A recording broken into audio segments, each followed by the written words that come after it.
Bible గ్రంథంలో నుండి దేవుని వాక్యం ఈ నూతన సంవత్సరంలో 1 సమూయేలు గ్రంథం 17వ అధ్యాయము 38 నుంచి 40 వరకు చదువుకొని ముందుకు వెళ్దాం. దేవుని వాక్యము 1 సమూయేలు గ్రంథం 17వ అధ్యాయం, 1 Samuel chapter 17 verse from 38 to 40. పిమ్మట సౌలు తన యుద్ధ వస్త్రములను దావీదునకు ధరింపజేసి రాగి శిరస్నానం ఒకటి అతనికి కట్టి యుద్ధ కవచము తొడిగించెను. ఈ సామాగ్రి దావీదునకు వాడుకలేదు గనక తాను తొడిగిన వాటిపైన కత్తి కట్టుకొని వెళ్ళగలిగినది లేనిది చూచుకొనిన తర్వాత దావీదు ఇవి నాకు వాడుక లేదు, వీటితో నేను వెళ్ళలేనని సౌలుతో చెప్పి వాటిని తీసివేసి తన కర్ర చేత పట్టుకొని ఏటి లోయలో నుండి 5 నున్నని రాళ్ళని ఏరుకొని తన యొద్దనున్న చిక్కములో ఉంచుకొని వడిసెల చేత పట్టుకొని ఆ ఫిలిష్తీయుని చేరునకు పోయిను. దేవునికి స్తోత్రం. ప్రియ దేవుని బిడ్డలారా, ఈ నూతన సంవత్సరంలో అంటే యుద్ధాన్ని గురించి మనము వాక్యాన్ని చెప్పుకుంటున్నాం. That means spiritual war.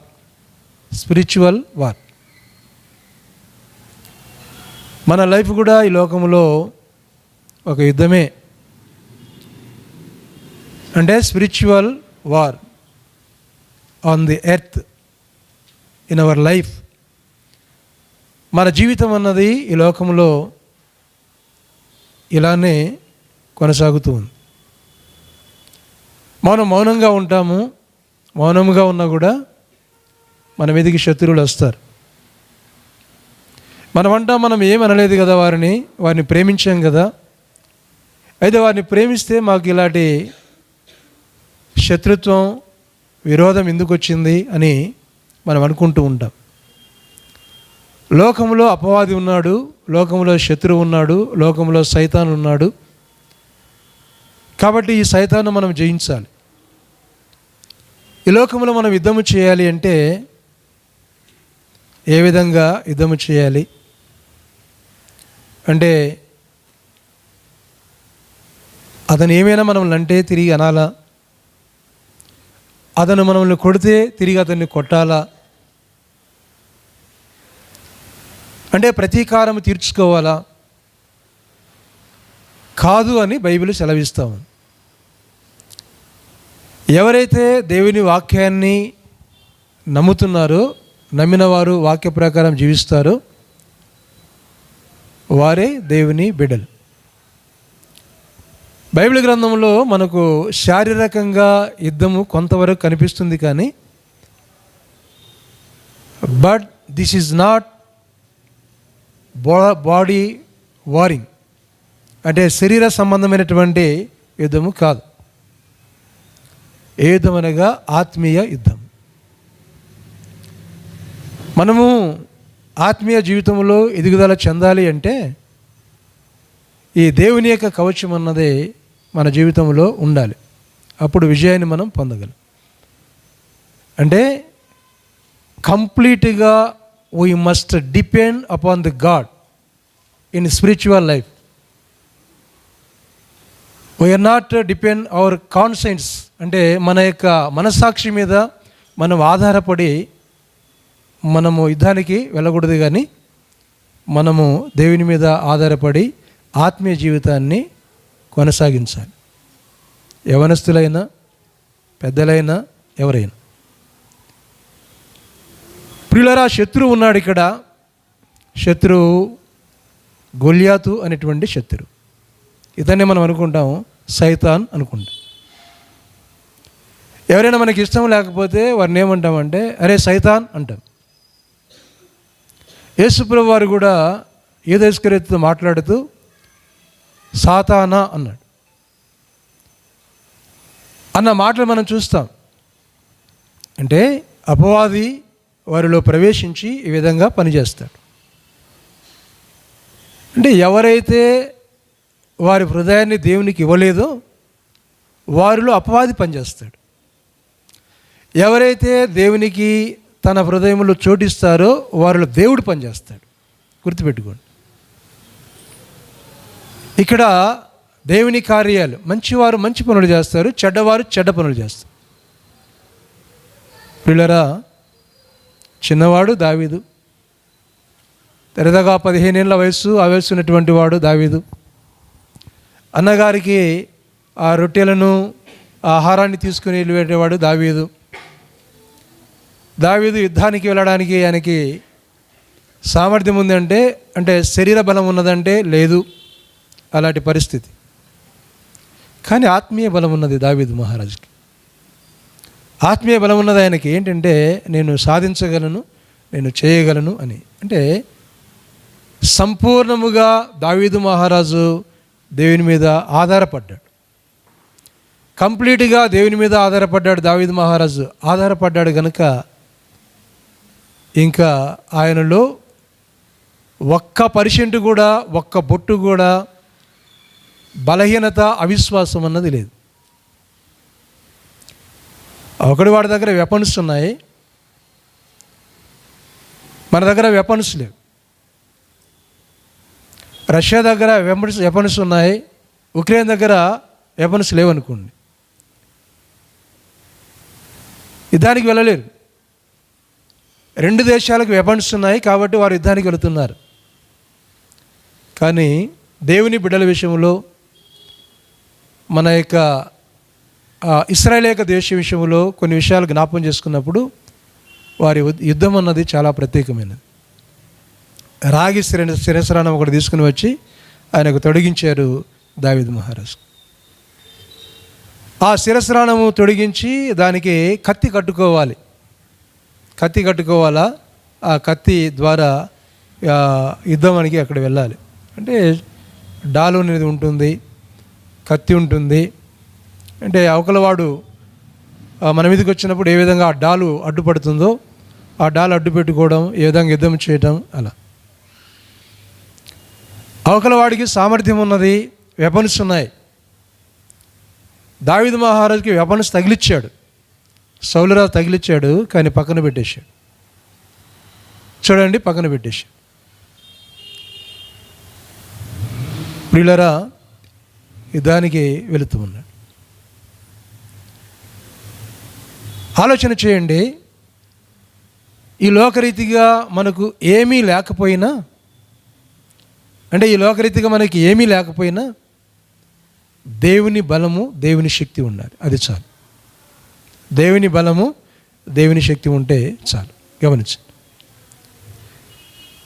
ప్రియులరా, ఆయన్ని పక్కన పెట్టేశాడు. ఈయనకు ఒక అలవాటు ఉన్నది. ఏ అలవాటు అంటే తను గొర్రెలు కాసేటువంటి అలవాటు. తనకు బాగా అభ్యాసం. తన దగ్గర ఏమున్నది? ఒడిశలో ఉన్నది, రాళ్ళు కూడా ఉన్నాయి. అంటే తను ఏమైతే తలాంతుని కలిగి ఉన్నాడో, ఏ యోగ్యత కలిగి ఉన్నాడో దాని ద్వారానే అక్కడ శత్రువుని ఎదుర్కోవడం అన్నది జరుగుతుంది. మనలో ఏమైతే ఉన్నాయో దాని ద్వారానే ముందుకు వెళ్ళడం అన్నది ముఖ్యం. యుద్ధానికి వెళ్ళేవాడు ఎలా ఉండాలి ప్రియులరా? మొదటి పాయింట్, యుద్ధానికి వెళ్ళేవాడి యొక్క క్వాలిటీస్ ఎలా ఉండాలి? పాపి అయి ఉండకూడదు. పాపి అయి ఉండకూడదు. ఇశ్రాయేలు యొక్క చరిత్రలో మనం గమనించినప్పుడు ఎక్కడైనా ఇశ్రాయేలు ప్రజలు పాపము చేశారు అంటే దేవుని హస్తం ఎనిక్కిపోతుంది. ఫిలిప్తీల దగ్గర కానీ, అమ్మోనీల దగ్గర కానీ, ఎవరి దగ్గర అయినా కానీ వారు ఓటమే. ఇంకా ఏమి దాంట్లో ఇంకా రాజీ పడేది లేదు దేవుడు. కాబట్టి యుద్ధానికి వెళ్ళేవాడి యొక్క ప్రవర్తన చాలా జాగ్రత్తగా ఉండాలి. మనము దేవుళ్ళు నడిచేటువంటి మన జీవితాన్ని పరిశీలన చేసుకొని చాలా చాలా జాగ్రత్తగా మనం ఉండాలి. అలా జాగ్రత్తగా ఉన్నప్పుడు మన ఆత్మీయ జీవితంలో విజయాన్ని పొందగలం, ఆత్మీయ యుద్ధంలో విజయాన్ని పొందగలం. ఎవరి మీదనైనా యుద్ధాన్ని మనము చేయగలం, ఎవరినైనా ఎదుర్కోగలం. ప్రియులారా, దేవుని వాక్యం ద్వితీయోపదేశకాండం 23వ అధ్యాయం 9వ వచనంలో ఒక మాట వ్రాయబడి ఉన్నది.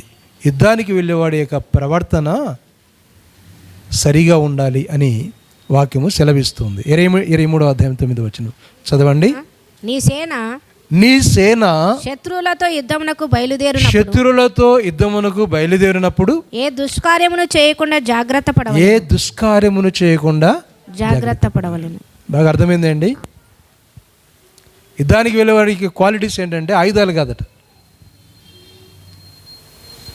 ఆ సేనలో ప్రతి ఒక్కడికి ఎలా ఉండాలంటే అతని క్వాలిటీస్, ఏ దుష్కార్యము, నథింగ్ ఎనీ ఇన్క్విటీస్ అంటారు, అంటే ఎటువంటి అపరాధం, ఎటువంటి దుష్కార్యం లేనివాడుగా ఉండాలి. ఇదే ఆత్మీయ యుద్ధం. అంటే దేవుని బిడ్డ, దేవుని కుమారుడు, దేవుని కుమార్తె ఏ విషయంలోనైనా గమనించండి. మనం చదువు విషయంలో కానీ, జాబ్ విషయంలో కానీ, వివాహ విషయంలో కానీ, ఏ విషయంలోనైనా మనం విజయాన్ని పొందాలి అంటే ప్రియులారా, మనలో పాపము ఉండకూడదు అని బైబిల్ సెలవిస్తుంది. దావీదు మహారాజు జీవితంలో వయసులో చూస్తే చిన్నవాడు, అతని బాడీ చూస్తే చిన్నగా ఉంది, పెద్ద పని తలిపెట్టాడు. ఆ సౌలు దగ్గరికి వచ్చాడ, నేను యుద్ధానికి వెళ్తున్నాను అన్నాడు. అరే బాలుడు కదా నువ్వు అంటే ఈయన ఆలోచన ఏముందండి, నాకు ఎవరు తోడుగా ఉన్నారంటే దేవుడు. ప్రియులారా, ఈ లోకంలో ఎవరు మనకు తోడు లేకపోయినా పరిశుద్ధమైన జీవితాన్ని మనము కలిగి ఉంటూ దేవుని యొక్క వాక్యానుసారంగా నడుస్తూ ఆయన బాటలో ఉంటే ఏ రోజైనా వారికి విజయమే. అంతే, ఎప్పటికైనా వారికి విజయమే. కానీ బలహీనపడకూడదు, అలానే ఉండాలి. ఏ దుష్కార్యం చేయకుండా ఉండేవాడుగా ఉండాలి. యుద్ధానికి వెళ్ళేవాడు పాపం లేనిగా వాడుగా ఉండాలి, నీతిమంతుడిగా ఉండాలి, పరిశుద్ధుడిగా ఉండాలి. పాపం లేనివాడుగా ఉండాలంటే దేవుని వాక్యానుసారంగా నడవాలి. అందుకే ప్రియులారా, ఇశ్రాయేలు ప్రజలను దేవుడు కాపాడుతున్నాడు కనుక ఇశ్రాయేలు దేశము దరిదాపుగా ఒక ఒంగోలు ఉన్నంతగా ఒక డిస్ట్రిక్ట్ మైన ఉంటుంది ఇశ్రాయేలు యొక్క దేశం. ఆ దేశాన్ని నాశనం చేయాలని ప్రపంచ దేశాలు ఎప్పటి నుంచి ప్రయత్నం చేసినా కూడా ఇప్పటికీ ఆ దేశం నిలిచే ఉంది. కారణం ఏమిటి అనగా వారు దేవుని బిడ్డలు. కొన్ని సందర్భాల్లో మిస్టేక్స్ జరిగినా తిరిగి వారు క్షమాపణ పొందటం, ప్రభువుని అడగటం, తర్వాత ఆ మార్గంలో వెళ్ళటం, తద్వారా విజయాన్ని పొందటం అన్నది బైబిల్ గ్రంథములో మనం చూస్తూ ఉన్నాం. ఎవరు ఇశ్రాయేలు యొక్క దేశాన్ని జయించలేరు. కాదు. చిన్న దేశమే. అంటే దేవుడు ఆ విధంగా వారికి తోడుగా ఉంటూ, ఎవరున్నారు వారి వెనక అంటే దేవుడు ఉన్నాడు. ఏలే జీవితంలో, ఎలీషా ప్రవక్త జీవితంలో ఆ రాజుల దగ్గర మనం చూస్తాము. ఇంకా వారు సైన్యాన్ని పంపిస్తే అగ్ని దిగి వచ్చి వారిని కాల్చివేస్తుంది. ఎవరున్నారు వీరి పక్క, ఈయన పక్షాన అంటే ప్రవక్త ఉన్నాడు, ఏలే ప్రవక్త ఉన్నాడు. అంటే వారు ప్రార్థన చేస్తున్నారు, దేవుళ్ళు ఉన్నారు. ఒక అనుమానాస్పదమైనటువంటి సంగతి చూడండి. ఒక చిన్న దేశం ఉన్నది, హాయి దేశం. అక్కడ ప్రజలు కొద్దిగానే ఉన్నారు. అప్పుడు యెహోషువ గ్రంథం 7వ అధ్యాయం 4వ వచనంలో అక్కడ యుద్ధానికి వెళితే ఆ యుద్ధంలో ఇశ్రాయేలు ప్రజలు ఓడిపోయారు. అందుముందు వారు అనుకున్నారు, ఏమనుకున్నారంటే 5-6 వచనాల్లో అది చిన్న దేశము, హాయి దేశము, కొద్దిమంది వెళితే చాలు, అక్కడ విజయాన్ని మనం పొందగలము, కొద్దిమంది సరిపోతుంది అనుకున్నారు. పిల్లరా వెళ్ళిన తర్వాత ఏం జరిగిందండి? ఓటమి పాలైపోయారు. ఎవరండి? ఇశ్రాయేలు ప్రజలు. నాయకుడు ఎవరు? యెహోషువ. యెహోషువ నాయకుడి యొక్క కాలంలో యుద్ధానికి వెళ్ళారు, ఓడిపోయారు. కారణం ఏంటి? శాపగ్రస్తమైన దానిని ఆశించినటువంటి వ్యక్తి, శపించిన దాన్ని తీసుకున్నటువంటి వ్యక్తి ఎవరండి? ఆకాను. తద్వారా ఓటమి జరిగింది. దావీదు విషయంలో మనం చూస్తూ ఉన్నాం. కనుకనే ప్రియులారా గమనించండి, ఆత్మీయ యుద్ధము అని మనం గమనించాం. ఈ 365 దినాల్లో ప్రతి దినము కూడా ఆత్మీయ యుద్ధం. ఎవరితో చేస్తున్నావు? లోకముతో చేస్తూ ఉన్నావు, సైతానుడితో చేస్తూ ఉన్నావు. అంటే ఎప్పుడు కూడా శత్రు మీదకి మనం పోవాలనుకోం, కానీ శత్రువే వస్తూ ఉంటాడు. సైతాను జోలు మనం పోం, మనం వెళ్ళాం. సైతాను జోలు మనం వెళ్ళాం. సైతానుని మన జోలు వస్తాడు, గెలుక్కుంటాడు, అలా వస్తాడు, రెచ్చగొడతాడు, బలహీనపరుస్తాడు, పడేస్తూ ఉంటాడు. అనేక విధాలుగా. కాబట్టి మన విజయాన్ని పొందాలంటే మనము ఎప్పుడు కూడా దేవుని మీద, ఒక మాట చెప్పాలంటే, ఆనుకుని ఉండాలి. ఎప్పుడైనా ఏ సందర్భంలోనైనా ఆ దేవుని మీద మనం ఆనుకుని ఉండాలి. దేవుని మీద ఎప్పుడైతే మనం ఆనుకుని ఉంటామో ప్రియులారా, శత్రువు ఏమీ చేయలేదు. తల్లిదండ్రులు అలా నడవాలి. మన పిల్లల్ని ఆ రీతిగా దేవుని సహవాసములో నడిపించాలి. అలా కాకుండా మనము అంటే సైన్యంలో ఉన్న మనము, అంటే ఒక క్రైస్తవుడు ఒక సైనికుడు అన్న విషయాన్ని జ్ఞాపకం ఉంచుకోవాలి. క్రైస్తవుడు ఒక సైనికుడు.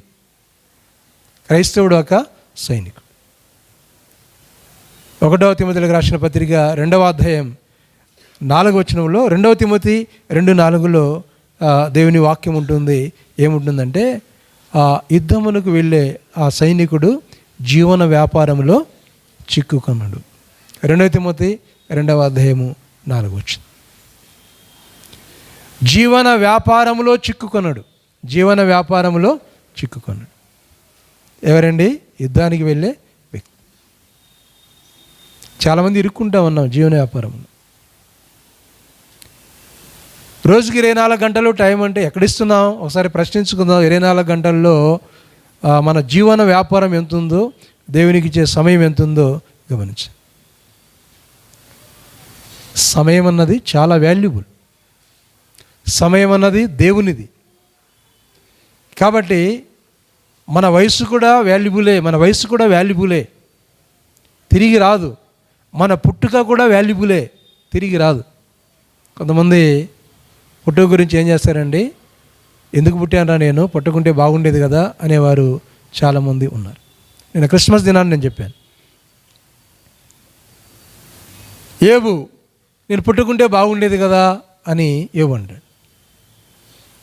ఏబు గ్రంథం 3వ అధ్యాయం 3వ వచనంలో, ఇర్మియా గ్రంథం 20వ అధ్యాయంలో 14-15 భాగాలు చూస్తున్నాం. అక్కడ అంటాడు ఇర్మియా, నేను కూడా పుట్టుకుంటే బాగుండేది కదా, మగపిల్ల వాడు పుట్టినని ఒకడు చెప్పుకుంటే బాగుండేది కదా అని అంటాడు. కానీ గమనించండి, యేసు ప్రభువు వారు పుట్టినందుకు ఆయన సంతోషించాడు. గుర్తుపెట్టుకోండి. ఈ ప్రపంచంలో ఉన్న ప్రతి మనిషి తాను పుట్టినటువంటి ఆ సందర్భాన్ని బట్టి ఏదో ఒక దినాన బాధపడతాడు. ఎందుకు పుట్టానరా నేను, నాకు ఈ జన్మ ఎందుకురా అని అనుకుంటాను. కానీ యేసు ప్రభువు వారు అనుకోలే. ఆయన జన్మించినందుకు ఆయన సంతోషం ఏంటంటే, ఇదిగో ప్రజల కొరకు నా ప్రాణాన్ని పెడుతున్నాను అన్న ఉద్దేశంతో ఆయన జీవన వ్యాపారంలో చిక్కుకొని పోయాం. అలనాడు 7 గంటలు అయ్యారంటే శుభ్రంగా నిద్రపోయేవారు. తెల్లవారుజామున 3 గంటలకు 4 గంటలకు లేచేవారు, పని పాటలు చేసుకునేవారు. ఈ మధ్య నాకు ఒక ఆలోచన వచ్చింది. ఏం ఆలోచన అంటే, ఇంకా రాబోయేటువంటి కాలంలో రాత్రి టైంలో కూడా ఫుల్ ట్రాఫిక్ ఉంటుంది అనిపించింది. అంటే డే టైంలో ఎలా ట్రాఫిక్ ఉంటుందో నైట్ టైంలో కూడా అలాగే ట్రాఫిక్ ఉంటుంది. ఆ రోజులు రాబోతుంది. అంటే అలాంటి షెడ్యూల్డ్, అలాంటి బిజీ లైఫ్, అలాంటి జీవన వ్యాపారం. ఏమి సాధించావు అంటే నథింగ్, ఏం లేదు. ఏమో సాధించినావు చెప్పుకుంటాం అంతే. ఒకానొక పట్టణానికి వెళ్ళి వ్యాపారం చేసి ధనము సంపాదించుకుందామని చెప్పుకున్న వారలారా, రేపేమి సంభవించని మీకు తెలియదు. మీ జీవం ఏ పాటిది అంతలో కనపడి అంతలో మాయమైపోయే ఆవిరి లాంటివి. అలాంటి జీవితం మన జీవితం. దానికోసం ఇంకా ఇదంతా ఏమేమో చేసి మనం ఇలా చేస్తూ ఉన్నాం. అందుకే ప్రియులారా, లోకములో ఉన్నాం, ఆత్మీయ యుద్ధం మనము చేయాలి, విజయాన్ని మనం పొందాలి, ప్రభు మార్గంలో నడవాలి, పాపము అన్నది మన జీవితంలో ఉండకూడదు అనే తీర్మానములో ఈ నూతన సంవత్సరంలో మనం ఉన్నాం. రెండవదిగా దావీదు మహారాజు ఆయన అన్న మాట ఏంటంటే, ఈ యొక్క మైమరుపు అన్నది నాకు అక్కర్లేదు అన్నాడు. అంటే ఏమన్నారనేది, చిరస్త్రాణము అన్నది నాకు అక్కర్లేదు అని దాన్ని పక్కన పెట్టేశాడు. చిరస్త్రాన్ని పక్కన పెట్టేసి నాకు అవసరం లేదని దావీదు మహారాజు చెప్పినటువంటి విధానం చూస్తున్నాం. దావీదు మహారాజు దగ్గర కర్ర ఉన్నది, ఒడిశెల ఉన్నది, రాళ్ళు ఉన్నాయి. నాకు కలిగిన దాంట్లోనే నేను యుద్ధం చేస్తాను. ఏంటండి, నాకు కలిగిన దాంట్లోనే నేను యుద్ధము చేస్తాను. కొందరికి పాటలు పాడే వరం బాగుంటుంది, పాడతారు. కొందరికి ఆ వాక్యం చెప్పే వరం బాగుంటుంది, చెప్తారు. కొందరికి స్వస్థత వరం ఉంటుంది, బాగుంటుంది, చేస్తారు, దేవుడు నడిపిస్తారు. ఇలా కొన్ని వాటిల్లో ఏది తక్కువ ఏది ఎక్కువ, నేను ఇది తక్కువ, నాకు టాలెంట్ లేదు అని నువ్వు అనుకున్నావు అనుకోని నువ్వు పడిపోతావు. గొలియాతు యొక్క టాలెంట్ ఏంటి? అతని పుట్టుకతోనే ఆజానుభావుడు, యుద్ధ వీరుడు, డబ్ల్యూడబ్ల్యూ ఆ ప్రోగ్రాంలో ఉన్నటువంటి అలాంటి వ్యక్తి. అతని తలాంతు అలా ఉన్నది. కానీ అక్కడ చూసినప్పుడు దావీదు చిన్నవాడుగా ఉన్నాడు. దావీదు తలాంతులు చిన్నవి ఉన్నాయి. ఏదండి, ఒడిశలు అంటే నారతో పెడతారు, తాడు లాంటిది, చిక్క ఉంటుంది. మాకు తెలుసు, ఇప్పుడు చిన్నపిల్లలకు తెలియదు, అలా ఉంటుంది. ప్రియులారా గమనించండి. అయితే దావీదు మహారాజు అనేటువంటి మాట ఏంటంటే, 2వ సమూయేలు గ్రంథం 22వ అధ్యాయం 35వ వచనంలో, నా వ్రేళ్ళకు యుద్ధమును పోరాటమును నేర్పినది ఆయనే అని అంటాడు. ఎవరంట? యేసు ప్రభు వారు. 22వ అధ్యాయం 35వ వచనంలో ఏమన్నాడో చూడండి.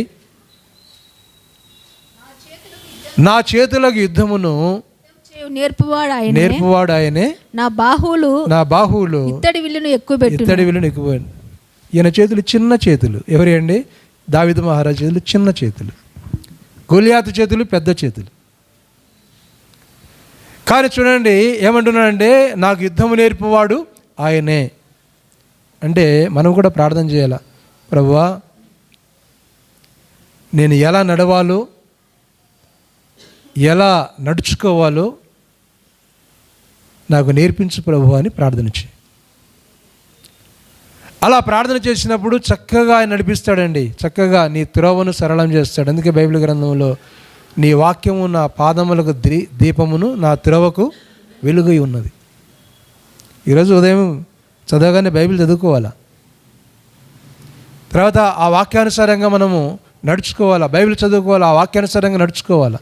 ఇలా మనం చేయాలి. చూడండి, గమనించండి, వాక్యమేనండి మనకు ఆహారము, దేవుని మాటలే మనకు ఆహారం. ఇదే వాక్య భాగాన్ని 144 కీర్తన మొదటి వచనంలో అదే అంటాడు, అదే మాట అంటాడు. అది కూడా చదవండి. అక్కడ ఉన్నటువంటి మాటనే అక్కడ ఆయన అన్నటువంటి విధానాన్ని మనం చూస్తాం. నాకు ఆశ్రయదుర్గమైన యెహోవా సన్నిధింపబడును గాక. ఆయన నా చేతులకు యుద్ధమును నా వ్రేళ్లకు పోరాటమును నేర్పువాడై ఉన్నాడు. భార్య భర్త మీద, భర్త భార్య మీద ఫైటింగ్ చేయడం కాదు, కొట్లాడుకునేవారు కూడా ఉన్నారు. ఏ యుద్ధం అనగా ఆత్మీయ యుద్ధం. ఈ జీవనంలో ఈ లోకములో నడిచేటువంటి క్రమం చెబుతున్నాడు. ఈ లోకములో నడిచేటువంటి క్రమం ఎంత జాగ్రత్తగా నడవాలంటే, నా వ్రేళ్లకు, ఎవరికైతే ఉంగరాలు ఉంటాయో వారు ధనవంతులు కనపడతారు కదా, ఆస్తిపరులు కనపడతారు ఉంగరాలు. ఎవరైతే బంగారు ఎక్కువగా ఉంటుందో వాళ్ళు బాగా కనిపిస్తారు, లోకములో అలా కనిపిస్తుంది. కానీ దేవుని శక్తి నీకు ఉండాలి. ధనధాన్యాలు, వెండి బంగారములు ఉండొచ్చు. ప్రియులారా, దేవుని ఆత్మ, దేవుని శక్తి నీలో ఉండాలి. దేవుని శక్తి నీలో ఉంది. గమనించండి, దేవుని శక్తి నీలో ఉండాలి. ఆ విధంగా మనం సిద్ధపడాలి. గమనించండి, ఆ విధంగా సిద్ధపడాలి. ఆ విధంగా మనం సిద్ధపడాలి. ప్రియులారా, జ్ఞాపం చేసుకో. నా వ్రేళ్లకు యుద్ధమును, నాకు పోరాటమును నేర్పువాడు ఆయనే. అంటే నీవు నడవలసినటువంటి మార్గములో ఆయన నడిపిస్తాడు కనుక ఉదయం లేగానే ప్రార్థన చేసుకుంటూ ప్రభు సహవాసములో మనం వెళ్ళినప్పుడు ఆయన నడిపిస్తాడు. ఎక్కలేనంత ఎత్తైన కొండపైకి మనమును ఆయన ఎక్కిస్తాడు. యుద్ధము, ఈ యుద్ధాన్ని గురించి మనం బైబిల్ గ్రంథంలో చూస్తే ఇది ఎలా జరుగుతుంది అని అంటే, జకర్యా గ్రంథం 4వ అధ్యాయం 7వ వచనంలో రాయబడినటువంటి మాట, శక్తి చేతనైనను బలము చేతనైనను కాక నా ఆత్మ చేత దేనిని చేత. Not my skills, not my strength, I will do by the grace of skills, strength of God. దేవుని బలము చేత, దేవుని శక్తి చేత, ఆత్మ చేత, బై ది స్పిరిట్, ఆత్మ చేత నేను దీన్ని చేతును అన్న వాక్య భాగాన్ని బైబిల్ గ్రంథంలో మనం చూస్తూ ఉన్నాం. ఎంత గొప్ప మాట ఏనండి, ఎంత గొప్ప మాట ప్రభువు ఈ రీతిగా చేస్తాడు. దావీదు మహారాజు జీవితంలో అదే. మీరు బాగా ఆలోచన చేయండి. అంటే దావీదు మహారాజుకి అక్కడ అన్నదమ్ములు లేరు. ఆ యుద్ధానికి వెళ్ళేటప్పుడు ఏమైనా సైన్యం వెనక ఉన్నారంటే లేరు. తర్వాత వచ్చారు సైన్యం. తర్వాత దావీదు యొక్క స్కిల్స్ చూసి, దావీదు యొక్క పవర్ చూసి తర్వాత చాలామంది చేరారు. కానీ ఆ సమయంలో దావీదు ఒక్కడే. ఎవరండి? దావీదు ఒక్కడే. అయితే దావీదుకి ఎవరు తోడుగా ఉన్నారు? దేవుడు తోడుగా ఉన్నాడు. గమనించండి, దావీదుకు దేవుడు తోడుగా ఉన్నాడు. అందుకే బైబిల్ గ్రంథంలో ద్వితీయోపదేశకాండం 1:20 ఉంటుంది. తర్వాత 20వ అధ్యాయం 4వ వచనంలో చూడండి ఏముంటుందో. అంటే ఆయన ఎలా వారికి తోడుగా ఉండి నడిపిస్తున్నాడో ఆ వాక్య భాగాన్ని మనం చూస్తే అర్థమవుతుంది. చూడండి, చదవండి. 20వ అధ్యాయం 4వ వచనం. వణుకు వారిని చూచి, ఇప్పుడు ఏం చేయాలంటే ఆ వణుకు వారిని చూచి బెదరకుడి, మీ కొరకు మీ శత్రువులతో యుద్ధము చేసి మిమ్మల్ని రక్షించువాడు, మీ శత్రువులతో యుద్ధం చేసి మిమ్మల్ని రక్షించువాడు మీ దేవుడైన యెహోవా. నాకు ఎప్పుడూ ఒకటి జ్ఞాపకం వస్తుంది. అంటే మనకు బలమైన సమస్యలు వచ్చినప్పుడు, చాలా కష్టాలు వచ్చినప్పుడు, బలమైన సమస్యలు వచ్చినప్పుడు ఒకటి చేయాలి. అన్నపానాలు మాని ఉపవాసం ఉండి ప్రార్థన చేయాలి. మీరు చూడండి, ఏదైనా మనం సాధించాలి అంటే, విజయాన్ని పొందాలి అంటే చూడండి, అన్నపానములు మాని ఉపవాసం ఉండి ప్రార్థన చేయండి. ప్రార్థన చేస్తే దేవుడు ఎంత గొప్ప బలాన్ని ఇస్తాడో, ఎంత గొప్ప శక్తిని ఇస్తాడో, ఎలా బలపరుస్తాడు. ప్రియులారా, మీ శత్రువులు పారిపోతారు మీ దగ్గర, ఆయన మీ వెనక ఉంటాడు, యుద్ధం చేస్తాడు. కాబట్టి అది ఎంత ఆశ్చర్యకరంగా ఉంటుంది యుద్ధం అంటే అంత ఆశ్చర్యకరంగా ఉంటుంది. నీ ఎదుట 1000 మంది ఉన్నా, 10,000 మంది ఉన్నా, నువ్వు ఒక్కడి ఉన్నా, తర్వాత ఆశ్చర్యరీతిగా వారిని ఎదుట ఓడిపోతారు. ఓడిపోయే విధంగా దేవుడు నీ వెనక ఉంటాడు. అవసరమైతే శత్రువుల మీదకి కందిరీగలను రప్పిస్తాడు, తేనెటీగలను రప్పిస్తాడు.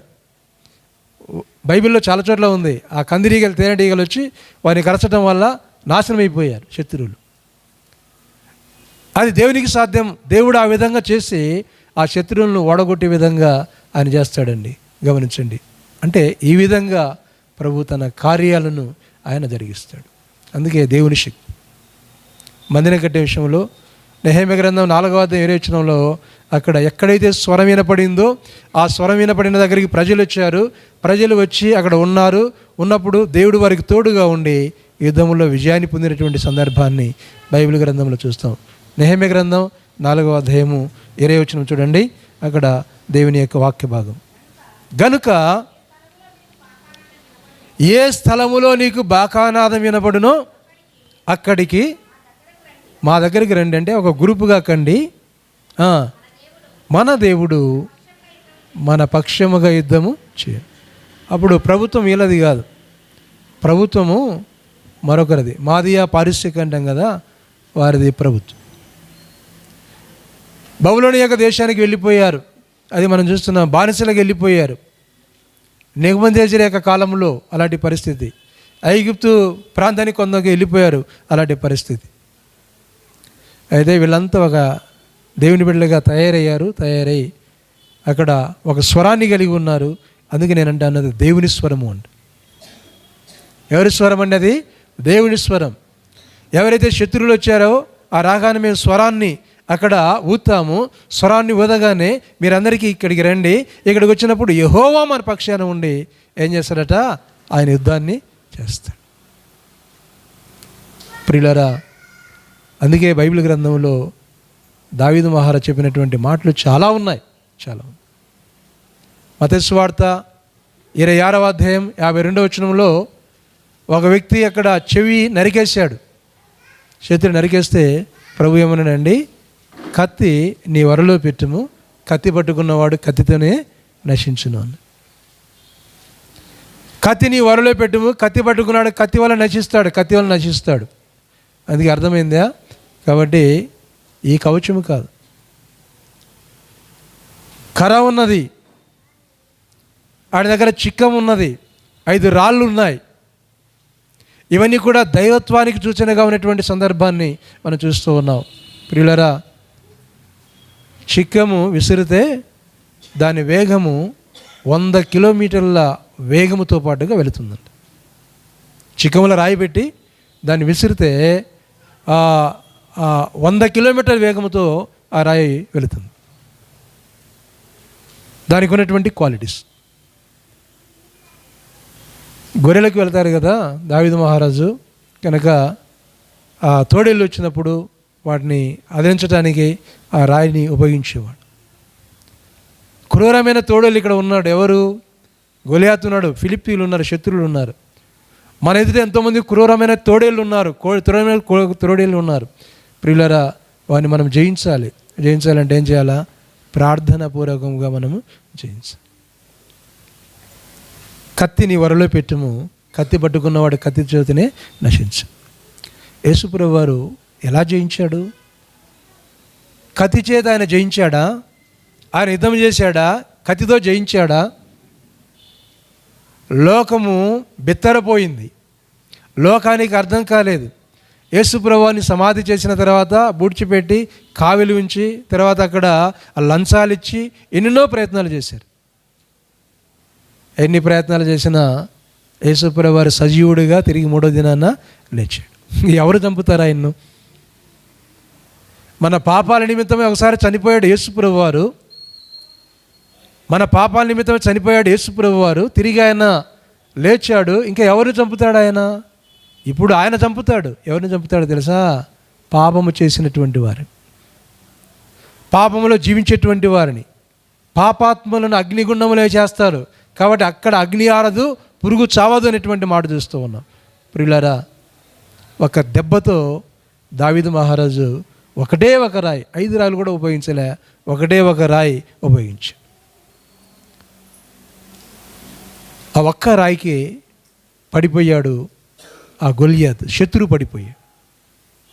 నీ ప్రార్థన ఎలా ఉన్నది? మన ప్రార్థన శక్తి ఎలా ఉన్నది? మన ఆత్మీయ జీవితం ఎలా ఉన్నది? మన ఆత్మీయ యుద్ధం ఎలా ఉన్నది? ఒకసారి మనం జ్ఞాపకం. బైబిల్లో 6 విషయాలు ఈ విషయాన్ని గురించి మన పౌలు గారు చెప్పారు. అంటే ఎఫెసీయులకు రాసిన పత్రిక 6వ అధ్యాయంలో అక్కడ సత్యము, నీతి, సమాధానము, రక్షణ, సువార్త, ఆత్మఖడ్గము అని అక్కడ 6 విషయాలు చెప్తాడు. సత్యం అంటాడు, నీతి అంటాడు, సమాధానం అంటాడు, తర్వాత విశ్వాసం అంటాడు, రక్షణ అనేటువంటి ఆ శిరస్త్రానము అంటాడు, వాక్యమైనటువంటి ఖడ్గం అని అంటాడు.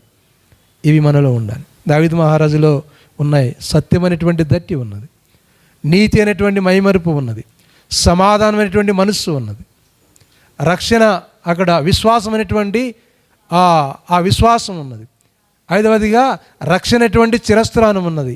ఆరవదిగా వాక్యమైనటువంటి ఖడ్గము ఆయన ఉన్నది. మనం ఏం చెప్తాం? ఆయన వాక్యము రెండంచులు కలిగినటువంటి ఖడ్గం. వాక్యమే మాట, వాక్యమే మాట. ఒక్కడే వెళ్ళాడండి, ఒక్కడే వెళ్ళి ఆ దావీదును హతమార్చినటువంటి విధానాన్ని మనం చూస్తాం. అందుకే బైబిల్ గ్రంథంలో ప్రియులారా 1 సమూయేలు గ్రంథం 17వ అధ్యాయం 47వ వచనంలో ఒక మాట అంటాడు. ఆ మాట నీకు నాకు సంబంధించినది. మన ఈ నూతన సంవత్సరంలో ఆ మాటను పట్టుకొని మనం ఆత్మీయ జీవితంలో ముందుకు వెళ్ళాలని నేను మనవి చేస్తున్నాను. ఏమన్నాడండి చూడండి, 17వ అధ్యాయం 47వ వచనం. 17వ అధ్యాయం 47వ వచనం. అప్పుడు యెహోవా కత్తి చేతను ఈట చేతను రక్షించువాడు కాదని ఈ దండు వారందరూ తెలుసుకుందరు. యుద్ధము యెహోవాదే, ఆత్మీయ యుద్ధము యెహోవాదే. గమనించండి, యుద్ధము యెహోవాదే. మన ఆత్మీయ యుద్ధము, యుద్ధభూమిలో ఉన్నాము, లోకంలో ఉన్నాం. శత్రువులు ఉన్నారు, సైతాను ఉన్నాడు, పాపంలో పడేస్తున్నాడు. ఇలాంటి పరిస్థితుల్లో ఉన్నాం. కాబట్టి జ్ఞాపం చేస్తున్నాను, యుద్ధము యెహోవాది. పాపాన్ని జయించాలి అన్నా, లోకాన్ని జయించాలి అన్నా, శత్రువుని జయించాలి అన్నా, అప్పులను జయించాలి అన్నా, వ్యాధులను జయించాలి అన్నా, దేన్ని జయించాలి అన్నా మనకు ఒకటే ఆత్మీయ యుద్ధం. ఈ 6 భాగాలు మనకున్నాయో అక్కడ 5 నున్న రాళ్ళు అన్నాడు.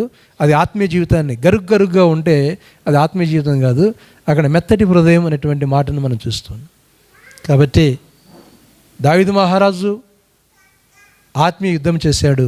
మనం కూడా జ్ఞాపం చేసుకుని సంవత్సరంలో ఆత్మీయ యుద్ధం చేద్దాం. ఆత్మీయ యుద్ధం చేసి పాపాన్ని, లోకాన్ని జయించుదాం. ప్రభువుకు మహిమకరముగా జీవించుదాం. ప్రార్థన చేసుకుందాం. ప్రేమ కలిగిన దేవా, పరిశుద్ధుడా, మీ ఘనమైన పరిశుద్ధమైన పాదములకునైనా వందనాలు, స్తోత్రాలు, కృతజ్ఞతలు చెల్లిస్తూ ఉన్నాం. ఇంతవరకు ప్రభువా మీరు మాకు తోడుగా ఉండి నీ వాక్య భాగాన్ని మాకు అందించినటువంటి విధానాన్ని బట్టి వందనాలు. ఆత్మీయ యుద్ధం ఎలా ఉన్నదో మీరు తెలియపరిచారు ప్రభువా. యుద్ధం చేసేవాడు లక్షణాలు పాపము చేయకూడదని చెప్పారు. రెండవదిగా వారికి యుద్ధం నేర్పించేటువంటి వాడు యెహోవా దేవుడిని చూస్తూ ఉన్నాం. మూడవదిగా ప్రభువా ఏ విధంగా మీ ఆత్మచేత మాకు సాయం చేస్తున్నారు మేము చూచాం. నాలుగవదిగా యేసుక్రీస్తుగా ప్రభువా ఏ రీతిగా యుద్ధం చేశాడో ఆ సందర్భాన్ని చూస్తూ ఉన్నాం. అయ్యా నీకు స్తోత్రం చెల్లిస్తూ ఉన్నాం. అది మాత్రమే కాదు, ఎఫెసీయులకు రాసిన పత్రికలో 6 మాటలు చెప్పారు ప్రభువా. నీతి, సత్యము, నీతి, సమాధానము, విశ్వాసము, రక్షణ అనేటువంటి స్థిరస్థిరానం, వాక్యమనే ఖడ్గం. ప్రభువా ఇవి ఉన్నాయో లేవో మేము పరిశీలన చేసుకుని ప్రభువా వాటిని కలిగి ఉండి మా జీవితంలో విజయాన్ని పొందే కృపను దయచేయమని యేసు నామమున ప్రార్థించి వేడుకొనుచున్నాము తండ్రి. ఆమేన్. దేవునికి స్తోత్రం. హల్లెలూయా.